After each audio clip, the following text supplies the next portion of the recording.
Jy dink jy kan niks doen vir die Here nie.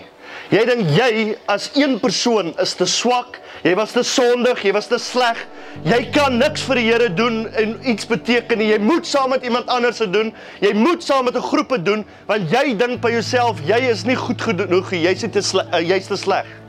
Nou ek het die eer gehad weer 'n week terug om te staan op die Mount of Beatitudes, waar ons Jesus Christus gepreek het vir die 5000 man wat voor hulle gestaan het.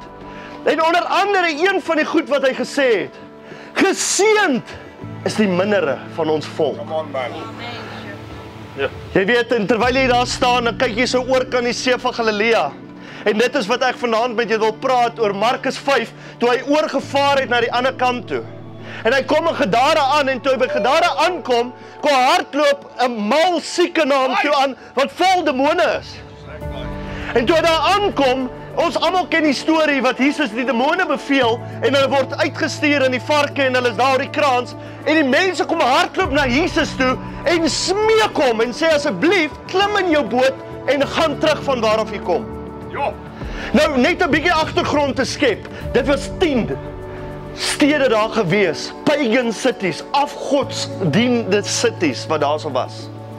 En hierdie ou wat Jesus so pas gehelp het, en ek glo dis soos almal van ons, kom na Jesus toe en sê vir hom, Jesus, maar ek wil saam met u beweeg, ek wil saam met u gaan, en hy sê nee, gaan en vertel wat ek vir jou gedoen het vandag.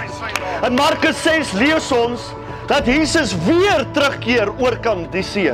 En die oomblik toe hy daar aankom, by daai 10 stede, wat is die verskil? Hulle kom hardloop aan na hom toe en hulle smeek hom om te bly. Hulle bring die siekes na hom toe, hulle bring alles. Hoekom? Oor een man wat gebeweeg het en gesê het, sy naam is Jesus. Hy het my aangeraak, hy het my genees, hy het my lewe verander. Jy dink jy's te swak. Ek wil vandag vir jou sê, wanneer God jou aanraak, kan jy 'n stad verander, jy kan 'n streek verander, jy kan hierdie land verander in die naam van Jesus Christus. Maar jy weet, die duiwel het gekom en jou begin vertel, jy is nie goed genoeg nie. Ek wil vandag vir jou sê, you were fearfully and wonderfully made. Die Here het 'n plan met jou lewe.